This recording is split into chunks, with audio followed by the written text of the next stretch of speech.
First, Jack Catterall beats former undisputed champion Josh Taylor, avenging his only career loss. Robbery, lost, whatever. Then he beats former two-time champion Regis Prograis. I think it's safe to say Jack Catterall is legitimate as a boxer. He's one of the best in the world in his division right now. His win this weekend over Regis Prograis, my hometown boy Regis Prograis. I'm Louisiana, born and bred. I love Regis. He's from New Orleans. Hurt my feelings, but boy is Jack Catterall good. He really did prove that he's ready for the next level here.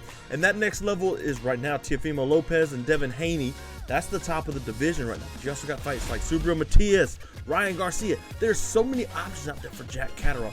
He went out and he really did put on a fantastic performance of just boxing. He didn't go out there to brawl. He didn't go out there to knock out Regis Prograis, even though he got 2 knockdowns in 1 round. 2, count them, 1, 2. Before we get into this episode, please take a minute to consider dropping a sub to the Substack.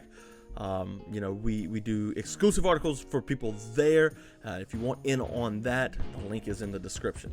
He doesn't have the highest knockout percentage, sure, but when he is on, he is a beauty to watch. Now, this fight was kind of weird. It was a southpaw versus southpaw orthodox, but both Prograis and Catterall are familiar with fighting southpaws as a southpaw, so the fight wasn't as boring as it could be.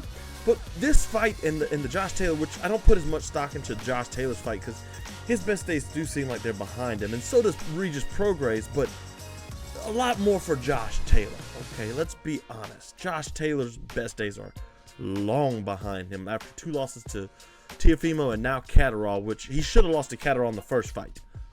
Regardless, what he's managed to do in his short career, because his career has been incredibly short, has been great, and he's doing all of the right things. He beat Linares, he beat Taylor, he beat Prograis. Like, Jorge Linares is no slouch either. Now that I think about it, Linares is a 3-weight world champion. This guy's run is absolutely legendary. Wow. I like Jack Catterall, guys. And even though he beat my hometown guy of Regis Prograis, I'm still going to be pulling for him in the future because he's a really good, he's a really fun fighter.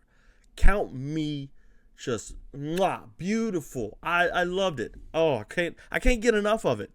But we got to talk about the actual fight, right, guys? I can't just sit here and wax on about how great he is and what he's done so far. We got to talk about how he broke Regis Prograis' groove. Now, Regis Prograis, I've watched him probably since Ndongo, which is roughly the time that I got into boxing. Regis Prograis got me into boxing because I'm formerly an MMA guy, or I still am, but I'm an MMA guy.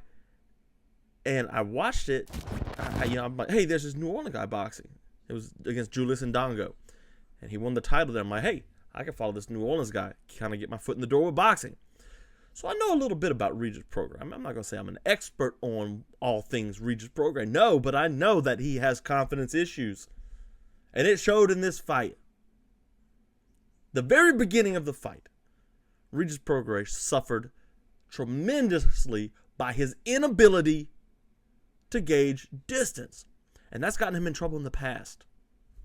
If you go back, let's go to the web real quick here. If you go back and you look at Regis Prograis and his losses, because there's only 3 losses against Devin Haney, Jack Catterall, and Josh Taylor. So we could discount the Taylor fight. That was a very close fight, majority decision fight, but that wasn't what we're talking about here. If you want to give Regis Prograis trouble, Ivan Redkach did it. Who else did it? Jose Zepeda kind of did it. Devin Haney definitely did it. Not as much with Jack Catterall. So the issue with Regis Prograis is he takes too long to figure out what he wants to do. He doesn't pick up the reads very well. He takes him a few seconds. And when you got a guy like Jack Catterall or Devin Haney who can win rounds and they know how to reliably win rounds, especially early on, that just shatters Regis Prograis. And we saw that against Devin Haney. Just shattered. Now against Jack Catterall, Catterall's not that fast of a starter, but he was fast enough to know, hey, I need to get out there and win these rounds. And Prograis scored an early knockdown. And you see before that knockdown, though, the confidence issues in finding his range. So think about Prograis. He's got that little crab walk he's doing in as a southpaw. So he's crab walking. He's not throwing to enter. And Catterall can see him walking and stepping in from a mile away without punching. That gives him an excuse to get out of dodge. Let me get out of here. He's going to exchange. He wants to exchange on his terms. We're not doing that. We're exchanging on my terms. So another thing, let me rewind for a second. I'm getting a little bit of ahead of myself. Another thing you can use to tell from Regis Prograis was the fact that he's jabbing from a mile away and not even getting close to Jack Catterall. It wasn't even close. He's just throwing jabs, and they're legitimate jabs. It's not just, hey, look, stay away. So it's legitimate jabs from Prograis saying, hey, I'm trying to hit you. From so far out, he couldn't get the range, and Catterall would nail him over and over again with that left cross for as a southpaw. Nail him. But you saw after that third round when Regis Prograis scored that iffy knockdown, and let's be honest, it was an iffy knockdown. Catterall more or less slipped because he punched him kind of in the chest. You saw Prograis' confidence just skyrocket, like Superman, just like he skyrocketed. He was so excited, and he really did bring the fight to Jack Catterall. But Catterall stayed calm. Regis Prograis found his rhythm. Now he wouldn't. He said he might retire after the fight. Then he said on Twitter, I'm not retiring. I'm not done. I know he wants to go to bare knuckle boxing eventually, but he was not a bad fighter here. He's the same Regis Prograis we've seen, just maybe a hair older. Prograis was winging in punches, landing good, moving his head, and Catterall struggled a little bit with that.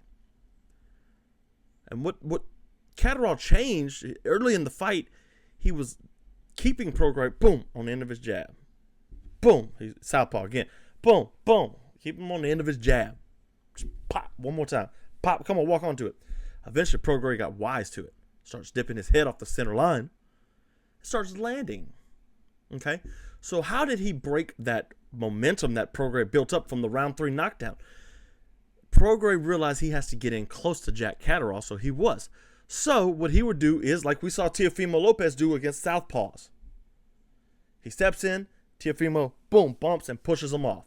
Chicken wings him, like Michael Jordan used to do back in the day in basketball. Not chicken wings like that. He just pushed Prograis off of him, and if he couldn't push, Prograis got too good of a foot position on him, he would clinch up.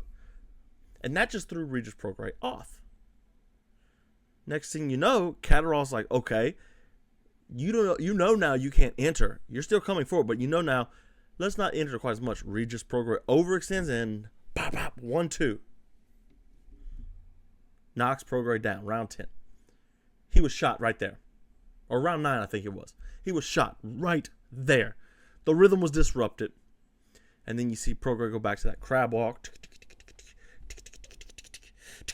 Just crab walking.